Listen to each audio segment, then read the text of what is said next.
Lecture number 7, The Noble Eightfold Path. Namo tassa bhagavato arahato samma sambuddhassa. Dukkha, its origin, its cessation, and the way to its cessation. These are the four noble truths, the elephant's footprint that contains within itself all the other teachings of the Buddha. It might be risky to say that any one truth is more important than the others, since they all hang together in a very close, integral unity. But if we were to single out one truth as the key to the whole Dhamma, it would be the fourth noble truth, the truth of the way. The way to the end of dukkha is the Noble Eightfold Path, the path made up of right views, right intentions, right speech, right action, right livelihood, right effort, right mindfulness, and right concentration. When we say that the path is the most important element in the teaching, this is because the path is the thing that makes the Dhamma available as a living experience. Without the path, the Dhamma would just be a shell, a collection of doctrines and formulas without inner life, without the immediacy of lived experience. The path is the means to self-transformation, the means to spiritual growth and to the attainment of liberation. Without the path, even full deliverance from suffering would just become an empty dream. Now, it should be understood that the Noble Eightfold Path was not created by the Buddha. The path is not a creation or a product of the Buddha's mind. Rather, the path was discovered by the Buddha. Whether a Buddha arises or not, the path remains as the indispensable means to enlightenment. During periods when no Buddha has appeared in the world, then the path might be shrouded in darkness, will be lost to the masses of mankind, completely forgotten. But when a Buddha arises, he does not create the path anew out of his own mind. Rather, he rediscovers the lost path to deliverance and then makes that path known again to the world. In fact, that is the special and unique function of the Buddha, is to rediscover the path during a period of spiritual darkness and then to proclaim the path to humanity at large, to make the path available to the world. And the Buddha says, with respect to the path, he says that on the night of his enlightenment, he uses the phrase, light arose, knowledge arose, vision arose. These statements all indicate that he saw what was already present, but present unseen. He tore away the veil of darkness, the veil of delusion and ignorance, and saw the lost, buried path to enlightenment. He followed that path through to its goal, reached the goal, and then taught the path to the world at large. From one angle, the discovery of the Noble Eightfold Path might be called the primary significance of the Buddha's enlightenment. Before his renunciation, when he was still living in the palace as a bodhisattva, as a prince, he had already recognized the unsatisfactory nature of existence. He had been thrust up against the hard facts of old age, sickness, and death, and he had lost all of his worldly complacency, his desire for power, fame, and for sense pleasures. Then, even from the start, he had an intuition, a confidence that there was a way out of suffering, a state of liberation beyond the round of birth and death. Because of his confidence, he was able to leave the palace, to renounce the world, in order to go in search of deliverance. But what he did not know, what he lacked, what he had to find, was the path that led to deliverance. And with the discovery of the path, he was able to escape from the trap of ignorance, to reach enlightenment, to become Buddha. The discovery of the path made it possible for him to attain his own liberation, to attain Nibbana himself. And it was also the discovery of the path that enabled him to guide others to liberation, to present others with the gift of the deathless. Therefore, the path gives the Buddha's enlightenment a meaning that goes beyond his own liberation. It makes the Buddha into a world teacher, and it makes his doctrine, his Dhamma, something relevant to all men, to all beings who seek release from suffering.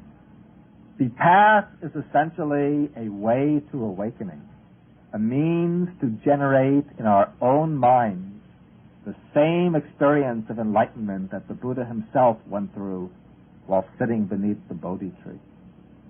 In the causal chain that originates dukkha, the Buddha points out that all the suffering and unsatisfactoriness we meet in the round of becoming arises because of our craving and our clinging. This craving and clinging, in turn, is nurtured by the more basic factor, that is, ignorance, the beginningless blindness to the real nature of things that has been covering over our minds. And as long as we remain in ignorance, we go on revolving in the cycle of existence, going from life to life, meeting the various forms of dukkha. In order to get free from dukkha, to get free from suffering, what is necessary is to eliminate the most fundamental root of all bondage, that is ignorance. To eliminate ignorance, what is needed is its exact opposite, knowledge, the knowledge of enlightenment, the superior wisdom that shines brightly and eclipses the darkness of ignorance. But this wisdom, this knowledge of the true nature of things, does not arise out of nothing. It arises out of conditions. The set of conditions that lead to enlightenment, these constitute a path, the Noble Eightfold Path. And the Noble Eightfold Path brings liberation by giving rise to the liberating wisdom. In describing the path, the Buddha says that the path produces knowledge, produces vision. It's Chakku Karani Jnana Karani. These two terms together, knowledge and vision, the coupling indicates that the kind of knowledge to which the path leads is not abstract conceptual knowledge, but immediate insight. The Buddha says that the path is Chakku Karani. It produces the eye. It gives us the eye of insight by which we are able to see directly with immediate perception the true nature of things. Then, by producing this knowledge and vision, the path leads to peace, upassamaya, the peace that comes with the destruction of all craving, all attachments, and all clinging. The path leads to enlightenment, the full and complete realization of truth, Bodhi. And by leading to enlightenment, it leads us out of the cycle of suffering, the round of birth and death, to the ultimate goal, the unconditioned state, Nibbana, the deathless. In his first discourse, the Buddha calls the Noble Eightfold Path the middle way, Majjhima Patipada. He calls it the middle way because the Eightfold Path avoids all extremes in conduct and in views. In the first discourse, the Buddha points out that there are two extremes which a seeker of enlightenment has to steer clear of. These two extremes are, on the one side, indulgence and desire, on the other, self-mortification. Now, some people hold the view that this life, this present life, is our only existence, that death spells the end to all experience, and therefore we should try to get as much pleasure as we can by indulging our desires. This view, they say, is the superior wisdom, and the practice of sensual indulgence and grasping comfort and luxury they hold to be the way to the greatest happiness. But the Buddha, from his own experience, calls this way a low, inferior, ignoble course, which doesn't lead to the realization of the highest goal, the true aim of human life. The other extreme is not so common as the first, but it's always had a certain attraction for religious seekers. This is the extreme of self-mortification. Those who follow this practice hold that the way to liberation, the way to enlightenment, lies through strict and austere asceticism, especially through the practice of the mortification of the flesh. Generally, those who follow this path regard the body and the spirit as exclusive and antagonistic opposites. And they see the mind of man as a battlefield where a struggle takes place between the spirit and the flesh. The flesh they hold to be the source of evil, of desire and darkness. The spirit, the source of goodness, of life and freedom. And to liberate the spirit, they say, the flesh has to be subdued by fierce austerities, by tormenting the body, by depriving the body of its vital requisites, until the spirit can be released from the prison of the body. The Buddha himself had practiced this path of asceticism before his enlightenment, but he found that it doesn't lead to the goal. Therefore, he later called the path of self-affliction painful, ignoble, and not conducive to the goal. He advised his disciples also to steer clear of it, not to follow that kind of practice. Instead, in its place, he holds up the noble Eightfold path as the middle way. And it's called the middle way not because it lies in between the two extremes, as a compromise between too much and too little, but rather because it rises above them, because it's free from their errors, from their imperfections, and from the blind alleys to which they lead. On one side, the Noble Eightfold Path avoids the extreme of sensual indulgence. On the other, it avoids the extreme of self-affliction. To follow the middle path means to provide the body what it needs to stay in a strong and healthy condition, and yet at the same time to rise above bodily concerns in order to train the mind in right conduct, concentration, and wisdom.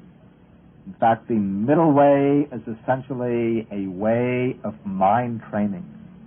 And one error, frequent error, has to be pointed out, and that is that the middle way is in no way a compromise with the attitude of renunciation.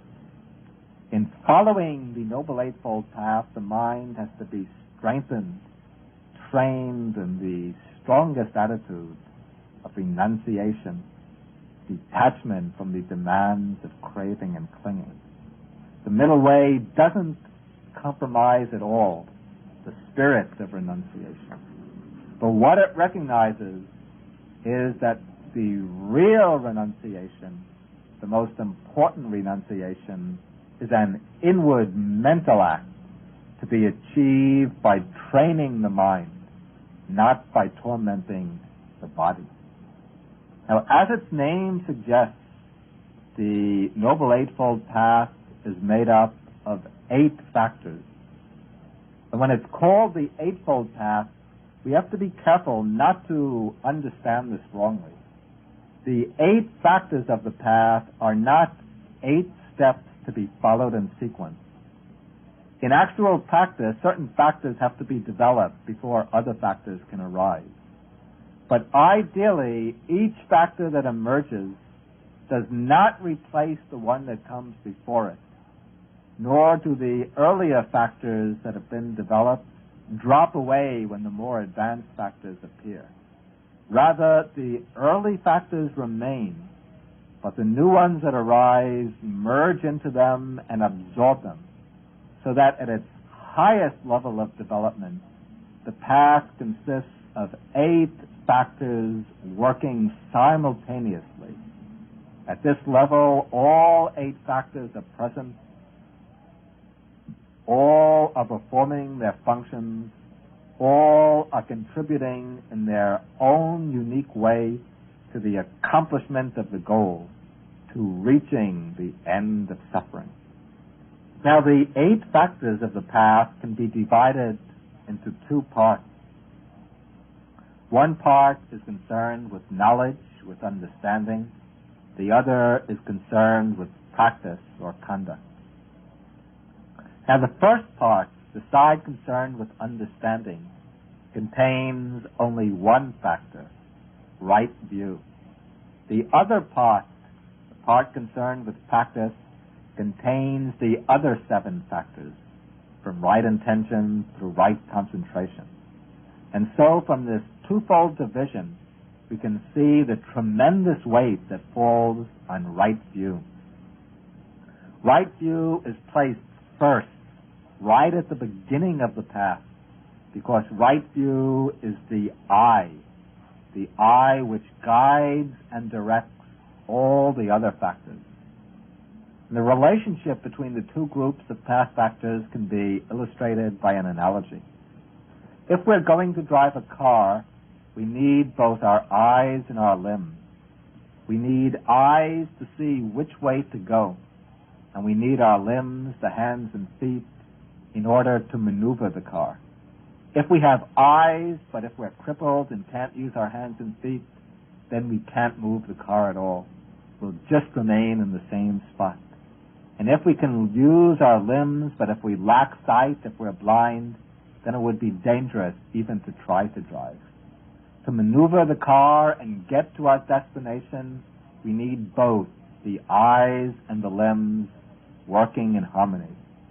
Similarly, in the practice of the path, we need both aspects. The aspect of vision or understanding supplied by right view in order to see the way to travel along the path. Then we need the other factors, conduct or practice, in order to bring us to our destination. Now, the Buddha places right view at the beginning of the path to show that before we can set foot on the actual practice, we need the understanding provided by right view as our guide, our inner director, to show us where we're starting from, where we're heading, and what are the successive stages to be passed through in practice. Usually, the Buddha defines right view as the understanding of the 4 Noble Truths: suffering, its origin, its cessation, and the way to its cessation. To follow the path right from the start, we need a correct perspective on the human condition. We have to see that our lives are not fully satisfactory, that life is impermanent, that it's subject to suffering. And we have to understand that suffering, dukkha, is something that we have to penetrate through to by means of knowledge, something that we have to conquer, not something that we should escape from by pain removers, entertainments, distractions, or dull forgetfulness. At the deepest level, we have to see that all the things that make up our being, the 5 aggregates, are impermanent, constantly changing, and therefore can't be held to as a basis for security or unchanging happiness. Then we have to see that the cause of our dukkha lies in our own mind. Nobody is imposing it on us. We can't put the blame outside ourselves. It's through our own craving and clinging, our desires, our dislikes, and our delusions, that we produce suffering and pain for ourselves. Then, when we see that the cause of dukkha lies in our minds, we also understand that the key to liberation also lies in the mind, by overcoming ignorance and craving by means of wisdom. Then, to enter the path, we need the confidence that by following the Noble Eightfold Path, we can reach the goal, the cessation of suffering. The Buddha defines right view as the understanding of the Four Noble Truths for a very important reason. The reason is that he does not want his disciples to practice his teaching merely out of feelings of devotion towards him or out of respect for his wisdom. Rather, he wants them to follow the path on the basis of their own understanding, their own insight into the nature of human life. Therefore, the first factor sets out the points to be grasped, the points to be seen as a basis for practice. Then, when we've grasped these essential truths and verified them through thought and reflection, then we're ready to set foot on the path with a clear idea of the real aim and groundwork to the practice. Otherwise, to try to practice the path without having this right view is somewhat like just getting into a car and driving in any direction without having a clear idea of where we want to get to and what is the best way to get there. As we will see later, the path begins only with a very elementary level of right understanding. As the mind develops in the course of practice, the understanding will deepen, it will gradually expand and widen.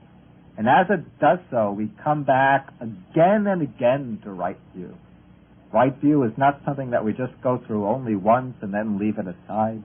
But again and again, we always come back to right view. But when we come back at deeper and deeper levels of understanding. Through practice, the consciousness, the mind is developed. Its range and capacity for comprehension expands, grows, and matures. Then as it matures, the ability to see, to penetrate and understand develops. And when we understand, then we arrive at a deeper level of right view. The second factor of the path is right intention, samma sankappa. The word sankappa means purpose, intention, resolve, aspiration, motivation. And this factor of right intention follows as the natural consequence of right view. When, through right view, we gain an understanding of the real nature of existence, then that understanding acts upon our mind. It changes our motivation, our purposes in life, our intentions and inclinations. Then, as a result, our minds become shaped by right intentions, intentions that accord with right view and that follow from right view. In the analysis of this factor, the Buddha explains that there are three kinds of right intentions. The intention of renunciation, the intention of non-aversion or loving kindness, and the intention of non-injury or compassion. And these are opposed respectively to the three wrong intentions: the intention of sensuality, the intention of aversion, and the intention of harmfulness or cruelty. Now, right intention, as we said, follows naturally from right view. When we gain a right view into the fact of dukkha, then we become motivated to renounce our attachments, our clinging to pleasure, wealth, power, and fame. These we usually imagine to be desirable, but we take them to be desirable only because we haven't seen their inherent unsatisfactoriness. When we see that they lead to dukkha, that they lead us into suffering and dissatisfaction, then our mind inclines to renounce them, to give them up. We don't have to force ourselves away from the desire for them. But as we gain the understanding, the right view, the desire falls off naturally by itself. Then when we look at other beings through the lens of the Four Noble Truths, we see that others are also caught up in the net of suffering. And out of this perception, there arises a feeling of deep identification with others, feeling of oneness with them, which leads to attitudes of loving kindness and compassion. And as these attitudes arise, they motivate us to renounce, to give up all aversion and hatred and all violence and cruelty. In this way, the three types of right intentions follow from right view. Now, the first two factors of the path, right view and right intentions, work together in opposition to the three unwholesome roots. In earlier talks, we explained that the three unwholesome roots are greed, hatred, and delusion. Of these, the most fundamental is delusion. Out of delusion, there arise greed and hatred, the one desiring, the other disliking the wrongly conceived object. Now, right view serves to counteract delusion. Delusion is non-understanding, non-comprehension. And right view gives us correct understanding. It leads to true comprehension.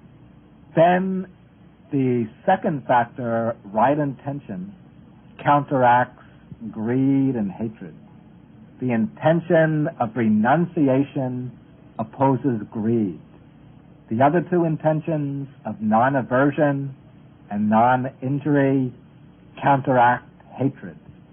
Thus, already at the very beginning of the path, the process is set in motion that will eventually cut off all three unwholesome roots. With the next three factors, we learn to translate right intentions into right conduct. We apply the right intentions to our bodily and verbal deeds, to our general way of life.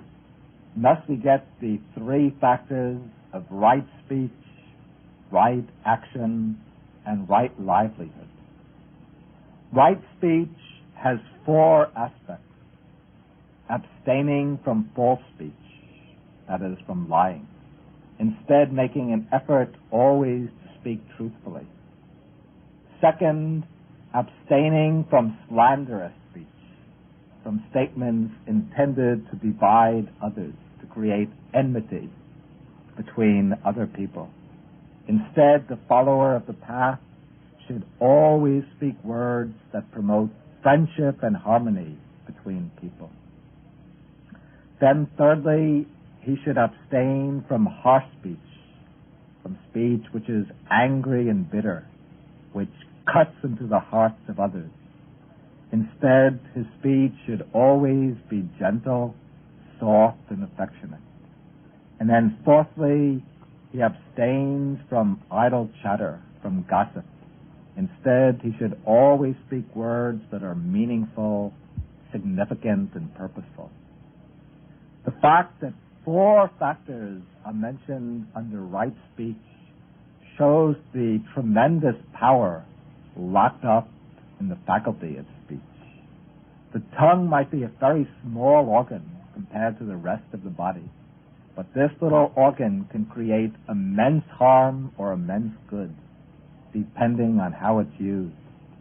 Therefore, in order to gain mastery over our life, we have to master that little organ, the tongue, to see that it's used only for good purposes, not for bad ones. Of course, what we really have to master is not the tongue, but the mind that makes use of the tongue. Now, right action, the fourth factor of the path, is concerned with bodily action, with the body as an instrument of action. And this has three aspects. Abstaining from the destruction of life, that is, from killing other living beings. And this applies not only to human beings, but to animals as well. To abstain from hunting, fishing, and needless killing of animals. And second, to abstain from taking what is not given. That is, from stealing, cheating, exploiting others, gaining wealth in dishonest or illegal ways. And thirdly, to abstain from sexual misconduct. That is, from illicit types of sexual relations, such as adultery, seduction, rape, and so on. Generally, the lay follower of the path is advised to avoid adultery or any type of forced sexual relations, while those who become ordained into the Sangha as monks and nuns have to observe the precept of celibacy. And it's very frequent also in the Buddhist tradition for lay practitioners who are undergoing a period of intensive training in meditation to take temporarily the precept of celibacy. Now, the principles of right speech and right action are worded negatively as abstaining from this and that, but a little reflection would show that positive psychological factors of great power go along with these abstinences. The abstinences are required as the minimal observance, and it is that which comes directly under the control of the faculties of speech and bodily action. But while these outward principles of abstinence are being observed, at the same time, wholesome attitudes of mind are also being cultivated. And that is how the observance of the principles of abstinence brings about a gradual purification of the mind. The observance of each one of these precepts implies a commitment to some positive mental quality, to a virtue, a habit of the practical intellect. That is, abstaining from taking of life, for example, implies a commitment to compassion, to respecting the right of other beings to life. The precept of abstaining from stealing, taking what is not given, involves a commitment to honesty, to being honest in one's relations with others, and also a commitment to respect the right of others to the possession of their own belongings. The principle of abstaining from false speech implies a commitment to truth, to maintain the truth, no matter how difficult it might be to ourselves. And so on for each one of these negatively worded abstinences. If we reflect, we can find a positive virtue in the mind that has to be cultivated simultaneously. Now, the fifth factor of the path is right livelihood. The Buddha teaches that the disciple should avoid any occupation or job that causes harm and suffering to other living beings, or any kind of work that leads to one's own inner deterioration.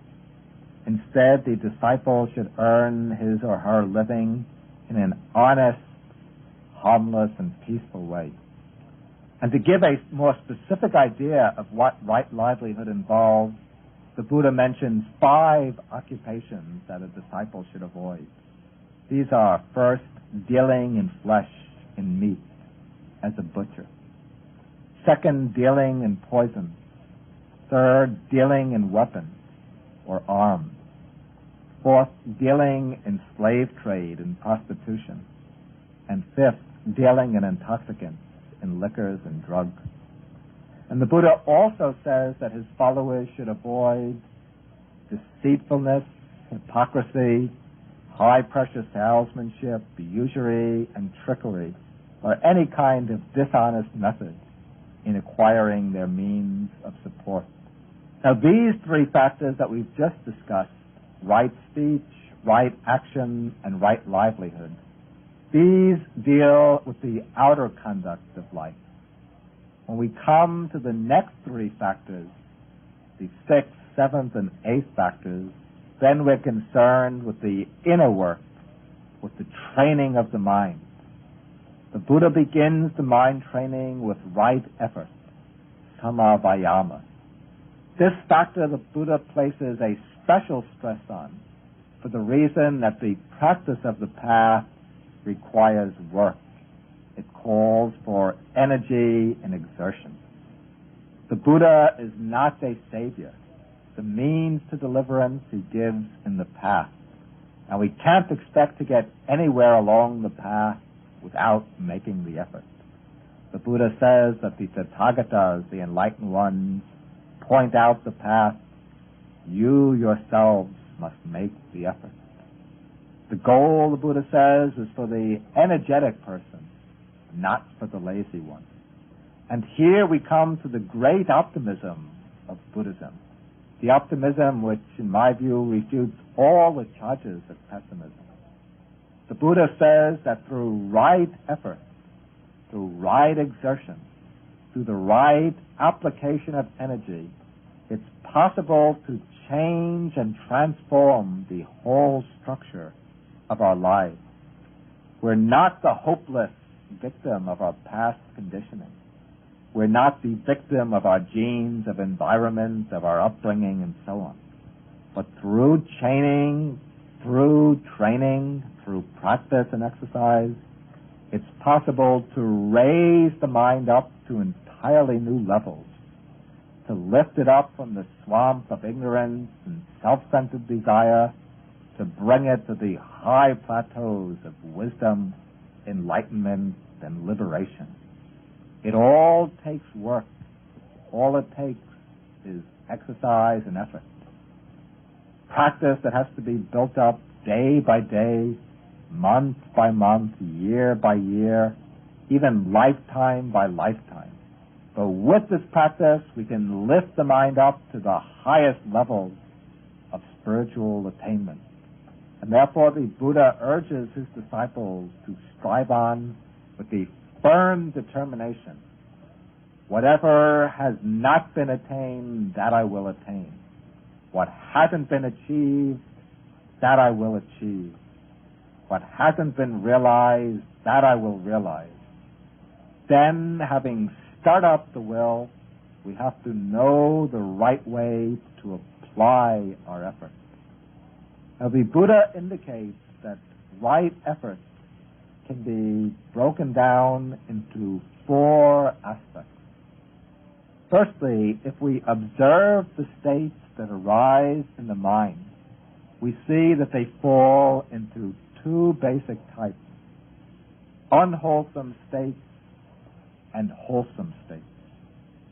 The unwholesome states are the states of mind rooted in the defilements, in greed, hatred, delusion, and in their offshoots.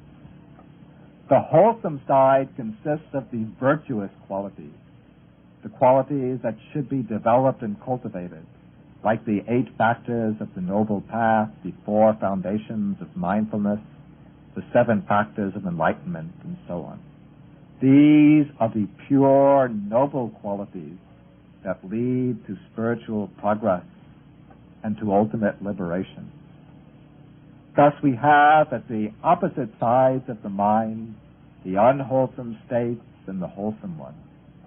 And with regard to each of these, there are 2 tasks we have to perform.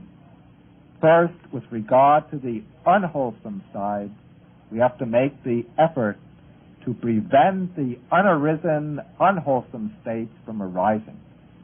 The unwholesome states are not always present in the mind. At times the mind is clear, calm, and pure. Then something happens which sparks off one of the defilements. Now, in developing right effort, in the first place we have to make the effort to prevent the unarisen defilements from arising. This is the first aspect of right effort, called the effort to prevent. And this is accomplished primarily by control over the senses. If we lack control over the senses, then the mind responds automatically to the sense objects that it meets. It gives way to attachment to pleasant objects. It gives way to aversion and anger towards unpleasant ones. But by maintaining watchfulness over the senses, by watching our reactions to the sense objects, then we can prevent the unarisen defilements from arising. we're able to simply register the object, to take note of its features without being drawn to react to the object by way of greed and aversion. The second aspect of right effort is the effort to abandon the arisen unwholesome state. That is, to eliminate the defilements that have arisen. When we see in our mind that one of these unwholesome states is present, we have to apply our energy to eliminate it. This can be done by a variety of methods. In one sutta, the Buddha gives 5 different methods for training the mind to overcome unwholesome states. One method is to replace the unwholesome thought formation by its opposite, by the wholesome thought exactly opposed to it. For example, if strong attachment arises in the mind to, say, wealth or possessions, then we can reflect on the impermanence of those possessions.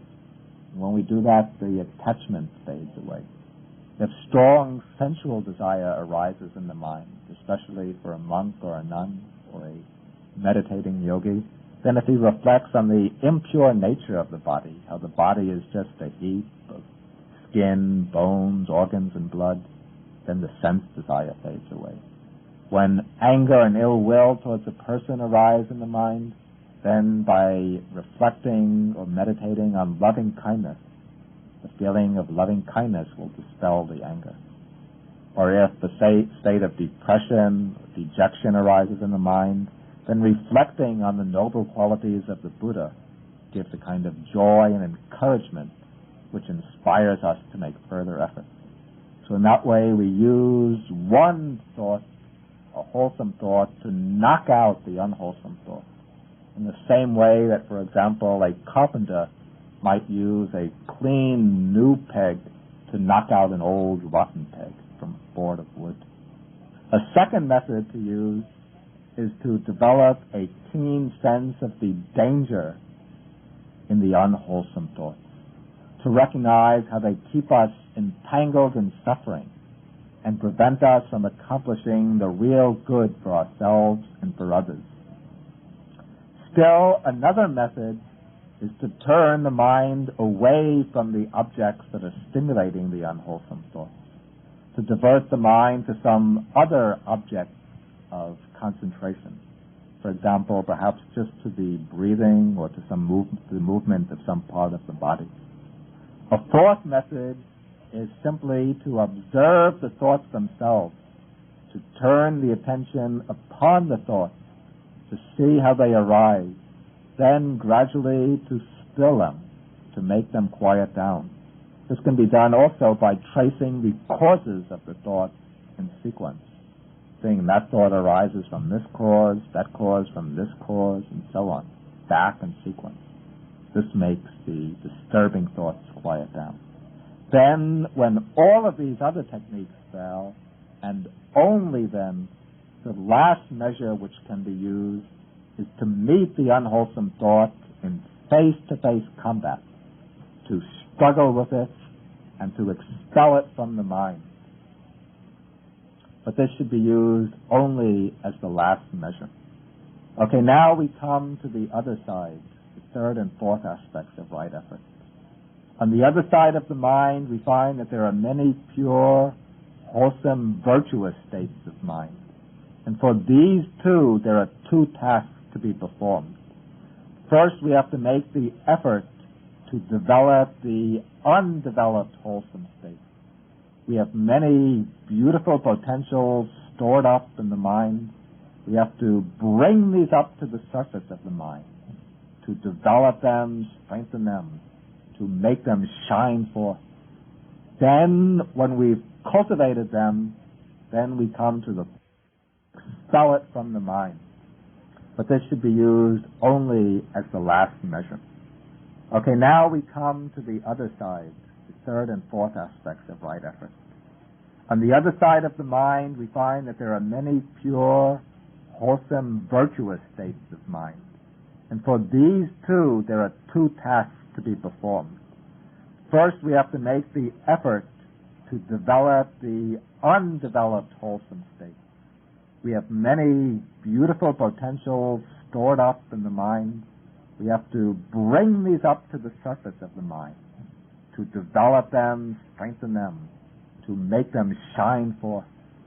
Then, when we've cultivated them, then we come to the fourth aspect of right effort. We have to avoid falling into complacency, but we have to make further sustained efforts to maintain the wholesome states that have been developed. We have to stabilize them, then bring them to full growth and completion.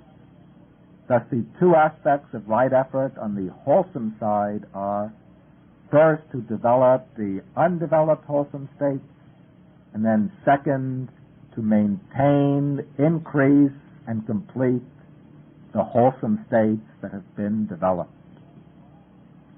By applying these four aspects of right effort step by step, we can cleanse the mind of its defilements until it becomes bright and pure and radiant. Now, it might seem that right intentions and right effort are very similar. And though they are very similar in some respects, they're not exactly the same. Right intentions, the second factor of the path, means the basic purpose or direction of the mind. And right effort, the sixth factor, is the actual application of energy to eliminate the unwholesome states and to develop and perfect the wholesome states. In the actual practice of the path, these factors are so closely intertwined that we can't draw a sharp dividing line between them. They actually function together, but what we can do is to distinguish their distinct functions. Right intention is the factor which directs the mind. Right effort is the energy or mental power which energizes the mind. We might compare the two to the steering wheel and the carburetor of the car. The steering wheel determines the direction of movement. The carburetor burns the fuel to supply the energy. And both contribute to the actual movement of the car. And when the car is moving, we can't precisely distinguish these two functions, since they both cooperate with each other. Now, a further word of caution has to be added about right effort. When we say that right effort has to be made, this doesn't mean that we should just strive blindly. The mind is a very delicate instrument, and the development of the mind requires a very precise balancing of the different mental faculties. We need an alert, clear, keen degree of mindfulness to recognize what kind of mental state we're in. We also need a certain degree of wisdom to know how to keep the mind in balance, how to prevent it from veering towards extremes. This is an aspect of the middle way. It means striking the right balance in practice, knowing how to harmonize the different faculties to gain the maximum contribution from each, without doing any harm to the mind, without exhausting the mind on the one hand, without letting it go into stagnation on the other. Especially in developing energy, we have to develop the energy in a middle way, in a balanced way. And to illustrate this point, there's a certain story that's come down in the text. The Buddha had a disciple whose name was Sona. Before he became a monk, Sona had previously been a musician. He had played the veena, the Indian lute. After he took ordination as a monk, he was very eager to reach enlightenment. And so he went off into solitude and he began to practice with great enthusiasm. Very strong burst of energy. He applied himself day and night, practicing meditation constantly, until after some time his mind just became restless and tense, and all of his vigor was exhausted. Then he became discouraged. He thought, no matter how hard I try, I can't get any place. Therefore, I better leave the Sangha and return to the worldly life. So he went to the Buddha. He told the Buddha that he'd done his best. He'd made a wholehearted effort to reach enlightenment, but he couldn't gain even the basic stages of mental concentration. Therefore, he said, now I'm going to leave the Sangha and return home. The Buddha approached this case very skillfully. The Buddha didn't just begin discussing his problem directly. Instead, the Buddha asked him, he said, what did you do before you became a monk? Soma said, before I became a monk, I used to be a musician. I played the lute. Then the Buddha said, tell me, when you were tuning up your lute, if you tuned the strings very tightly, what would happen? Could you play well? No, then I couldn't play the lute very well. The pitch would be too high, and sometimes the strings would break. Then the Buddha asked, when you left the strings very loose, then could you play the lute? Sona said, no. When the strings were left loose, then I would just get a dull, droning sound. I couldn't get very good music coming from my instrument. Well, then the Buddha asked, how could you get good music from the lute? Sona answered, well, to get good music, I would tune the strings that they weren't too tight and weren't too loose. Then I could get perfect music out of the lute. The Buddha said, that's just the key to practicing the path, to be in balance, not too tight and not too loose. You shouldn't be too exertive, since that just exhausts your energy. It makes your mind tense and restless, and it leads to discouragement. On the other hand, you shouldn't be slack and negligent. If you become negligent, then you can't make any progress at all. The way to practice is according to the middle way. Balance energy with calm, then you can make progress. Sona went back to his meditation cell. He practiced the way the Buddha taught him, and in time he reached his goal and became one of the foremost outstanding disciples of the Buddha. To develop the mind further, to make it capable of gaining concentration and insight, we have to enter the practice of the next factor of the path, right mindfulness, samasati. Now, what is meant by right mindfulness? Right mindfulness is the clear awareness of what is happening in us and around us at the successive moments of experience. Mindfulness is a form of attention. To practice mindfulness involves attending to our experience. But mindfulness differs somewhat from ordinary attention. Ordinarily, attention, the faculty of attention, is used as an instrument for serving our purposes, our biological and psychological needs. Attention serves as an instrument of the rest of the mind, so that we notice what the mind demands and desires. We notice the things that serve the mind's desires. We neglect the other things. We don't attend to them. But mindfulness is a kind of attention which operates independently of all ulterior aims and purposes. Mindfulness is an attention which observes our experience carefully and precisely, always attending to what is occurring in the present without limiting the field of observation, without making any discriminations, without subordinating the acts of attention to external purposes.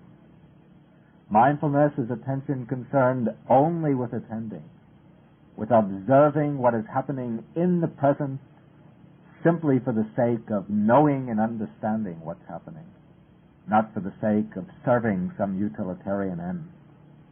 Mindfulness is attention that functions in an atmosphere of detachment. It's attention that aspires towards a pure objectivity, an awareness which reflects the nature of objects exactly as they are, without adding to them, without elaborating upon them, without interpreting them through the screens of subjective evaluation, and commentary.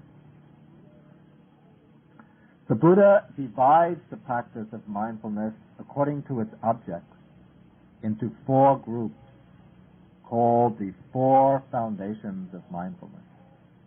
These are the mindful contemplation of the body, the mindful contemplation of feelings, the mindful contemplation of states of mind, and the mindful contemplation of mind objects.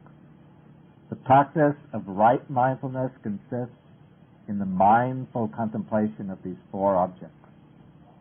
In mindful contemplation of the body, the practitioner has to develop a continuous awareness of the bodily process. Begin with the grossest object, the physical body. The mindfulness of the body includes a number of exercises. The most basic of these is the mindfulness of breathing, anapanasati. Sitting in a comfortable cross-legged posture, the meditator, when breathing in, becomes aware of breathing in. When breathing out, he becomes aware simply of breathing out. When taking a long breath, he's aware of the long breath. When taking a short breath, he becomes aware of a short breath. Thus the mindfulness just follows the in and out movement of the breath exactly as it occurs. This mindfulness can then become extended from the breathing to all the different aspects of bodily experience. The whole body itself becomes the object of mindfulness, attended to with mindfulness.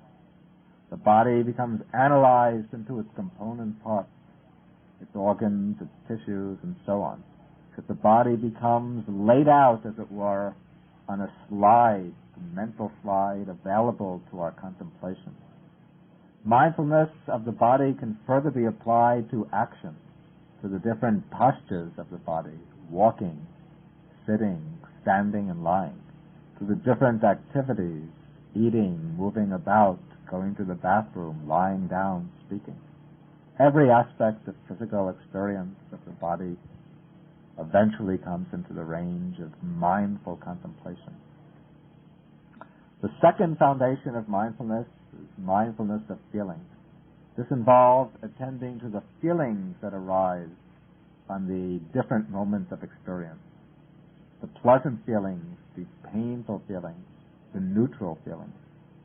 Whatever feeling arises is attended to with bare mindfulness, without liking and disliking. We simply become aware of whatever feeling has arisen. In this way, we prevent the mind from getting sucked into the feelings, from grasping after pleasure, from running away after pain. The mind becomes able to look at all the states of experience with calm equanimity and self-possession. The third foundation of mindfulness is the mind itself, that is, the general state of consciousness. To practice the contemplation of the mind, we have to see into the actual present state of mind clearly and precisely. You have to understand what kind of mental state is occurring. You have to clearly reflect the state without judging, without reproaching ourselves for the unwholesome state, without congratulating ourselves for the wholesome state. We just see the nature of this state of mind with detached observation. Then we have to determine the nature of that state, whether it's a wholesome state or an unwholesome one. Then we have to see into the kind of wholesome or unwholesome state of mind, whether it's a state that has attachment, aversion, or delusion, whether a state free from attachment, aversion, and delusion, and so on. Whatever state of a mind arises is noted just as it is, then allowed to go its own way without clinging to it. The third foundation of mindfulness is called Dhammanupassana, the contemplation of Dhammas. The Dhammas spoken of here are the factors and objects of the mind. At this level of mindfulness, we tune in on the specific contents of the mind rather than the general state of mind, as we did in the previous exercise. Here the mind is dissected into its components, to see what factors are at work within it, whether the defilements are present or the wholesome factors. Then if the defilements are present, we have to note their presence, then investigate them to see how they arise, how they can be eliminated, how they can be prevented from occurring in the future. Then when the beneficial factors, states leading to liberation arise, we become aware that they are present. Then we investigate how they arise and how they can be developed, how they can be perfected. Mindfulness of Dhammas also has another aspect, that is the contemplation of the basic factors of experience, not from the standpoint of ethical evaluation, but as a pure contemplative exercise aimed at insight, as seeing into the true characteristics of the body-mind process. But this we will deal with at greater length in the following talk. Now, right effort and right mindfulness work together in close cooperation. Right mindfulness makes us aware what kind of state has arisen, whether a wholesome state or an unwholesome one. Then, through right effort, we apply our energy to eliminate the unwholesome states, the states that lead us into greater distraction and entanglement. And again, through right effort, we strive to arouse and strengthen the wholesome states that lead to calm and to clarity. Right effort and right mindfulness are both directed to the eighth factor of the path, right concentration, sama samadhi. Right concentration is defined as wholesome one-pointedness of mind. It is the wholesome unification of the mind collected and focused upon its object without disturbance or wavering. To develop right concentration, we generally begin with a single object, a very simple object, and attempt to fix the mind on that object so it remains there without wavering. We use right effort to keep the mind focused on the object, and right mindfulness to be aware of the hindrances to concentration and the aids to concentration. Then we use our effort to eliminate the hindrances and to strengthen the aids, the beneficial factors. With repeated practice, the mind becomes gradually stilled, unified, and concentrated, brought to a single point. And when the mind gets concentrated, the hindrances are suppressed, and the mind becomes very tranquil. With further practice, we can develop certain deep states of absorption called the jhanas. These are 4 in number, ranked according to descending levels of calm and concentration. We'll deal with these in greater detail in the next talk. But this kind of concentration that's developed through this one-pointed practice, this is not yet the end of the practice of the path. When right concentration is made the 8th factor, this can lead to the misunderstanding that concentration is the final step of the path, the goal in the rest of the path. But that is a mistake. Rather, the state of concentration which is reached, where the mind is stilled and collected, serves as the means for developing insight. With the calm, collected mind, we have to go back to reach the first factor of the path, to reach right view. We set out to develop right view again. But this time we're not concerned with right view as a conceptual understanding of the Dhamma. Now we're working to get a right vision of the Dhamma, to get a vision of the truth. We set out to transform right view from idea into perception, into the direct seeing of the truth. And the way to go about this is as follows. Having gained a measure of concentration, we take the concentrated mind and apply it again to the practice of right mindfulness, the 7th factor. As a result of having developed concentration, the mind has become a powerful tool a real strong instrument of awareness, very clear and calm. So we apply this clear, calm, collected mind to the four foundations of mindfulness: contemplating the body, the feelings, the states of mind, and the mind objects. Then as the mind examines the flow of events in the body-mind process, as it tunes in on the flow from moment to moment, gradually there occurs step by step the arising of insight, which penetrates into the real mark of things. And as insight builds up, as it matures and deepens, it turns into panya, wisdom, the liberating wisdom which sees into the Four Noble Truths. At this peak of development, the seeing of the Four Noble Truths becomes direct and immediate, and it brings the destruction of the defilements, the purification of the mind, and the liberation of the mind from the fetters.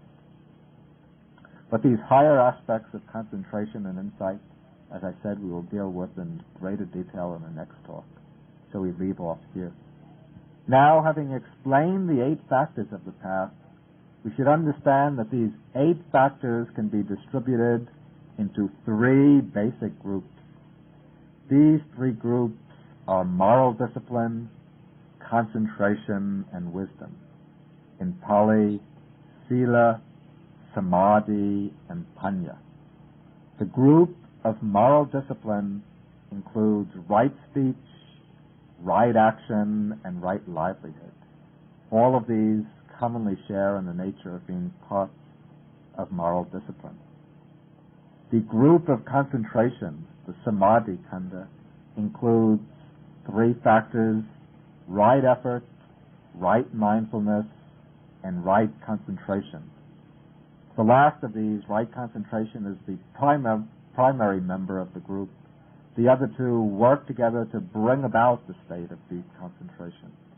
Therefore, this last factor gives its name to the entire set. Then the last training group is wisdom, the panya kanda. This includes the 2 factors, right view and right intention. Right view represents the direct experiential aspect of wisdom. The inclusion of right intention shows another side to wisdom. It shows the purposive side of wisdom, that wisdom is not merely a matter of passive understanding, but an understanding that has the effect of altering our attitudes and goals, that shows up in our purposes, intentions, and motivations. The 3 aspects of the path are to be developed, with one stage acting as the base for the other. We begin with a kind of preliminary right view and right intentions. These come at the very outset. They're really the forerunners of the threefold training rather than a part of it. To embark on the threefold way, we need a certain right understanding of the nature of existence and the right motivations, the right intentions for taking up the practice. Then we enter the actual training with the factors of moral discipline. We strive to purify our discipline through right speech, right action, and right livelihood. Moral discipline acts as the basis for developing concentration. Then when the mind is calm and concentrated, that acts as the basis for developing wisdom. When wisdom is fully developed, it results in liberation, the release of the mind from all defilements. Now there are 2 kinds of Noble Eightfold Path. This is an important distinction which has to be remembered. First, there is the mundane path, the Lokiya Magga. This is the path that's developed on occasions when we make a deliberate effort to practice the 8 path factors, when we try to purify our discipline, to develop concentration, and to arouse insight, either in limited day-to-day practice or else in intensive periods of practice as on retreats we make an all-out effort to develop mindfulness, concentration, and insight. And this is called the mundane path, Lokiya Magga. But the name has to be understood correctly. This mundane path is not a worldly path in the ordinary sense, a path leading to wealth, fame, or to worldly success. The mundane path leads to enlightenment. And in fact, we have to practice the mundane path in order to reach the supramundane path. Without practicing the mundane Eightfold Noble Path, we cannot reach the supramundane path. The mundane path is called mundane because even at its highest level, in insight contemplation, it still involves the contemplation of conditioned objects, things included in the five aggregates. In this respect, it differs from the supramundane path, which is the direct seeing of nibbana, the unconditioned element. And also, it should not be understood that one is practicing the Noble Eightfold Path simply when one is trying to live by moral principles. People too often think that the Noble Eightfold Path is simply a path of ethical conduct, and that as long as they're living within the basic framework of morality, that then they're practicing or living in accordance with the Noble Eightfold Path. That is not the case. The Noble Eightfold Path is the way leading to the cessation of dukkha. It's a path that includes 8 factors, and it's really directly being developed and practiced only when all 8 factors are working in cooperation to steer us towards the cessation of dukkha, towards the attainment of nibbana. The occasions when we're really practicing and developing the Noble Eightfold Path will be times when our mental vision, our outlook and understanding are guided by right views, by an understanding of the basic unsatisfactoriness of our existence, and the understanding that the real liberation is the attainment of nirvana. There will be occasions when our motivation is correct, when we're moved to reach deliverance from dukkha, to renounce the attachment to all the different conditioned things of the world. There will be times when our conduct is grounded upon moral discipline, upon the 3 training factors of moral discipline, and when we're making a right effort to purify the mind by cultivating the 4 foundations of mindfulness with a deeply concentrated mind. On those occasions, we can say that we're developing the mundane Noble Eightfold Path.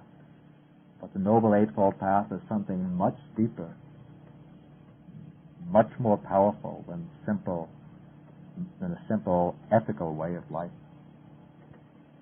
Now, when we practice the mundane path, as we reach the higher levels and enter the stage of mature insight, our understanding gets deeper and deeper, sharper and sharper. And when insight reaches its climax, when it reaches the highest peak, then at some unexpected moment, a sudden and radical change can take place. When wisdom stands at its highest point, if all the faculties of the mind are fully mature and the wish for enlightenment is strong and steady, then the mind turns away from all conditioned phenomena. At the same time that it turns away from all conditioned phenomena, the mind becomes focused on the unconditioned element. That is, the mind breaks through to the perception of nibbana, the realization of nibbana. It sees directly into the truth of the depthless element, the unconditioned. And when this happens, then all the 8 factors of the path rise up simultaneously with great power of penetration, focusing upon nibbana. Therefore, at this time, the 8 factors constitute the supramundane Noble Eightfold Path. or the transcendental path. At this time, right view arises, not as right understanding, right conceptual understanding, not even as the right view of insight, but as the actual seeing of the unconditioned. Right intentions arise as the full renunciation of craving, as the cutting off of the dispositions to sense desire, to ill will, and to harmfulness. Right speech, right action, right livelihood arise as mental factors cutting off the disposition to wrong speech, right, wrong action, and wrong livelihood.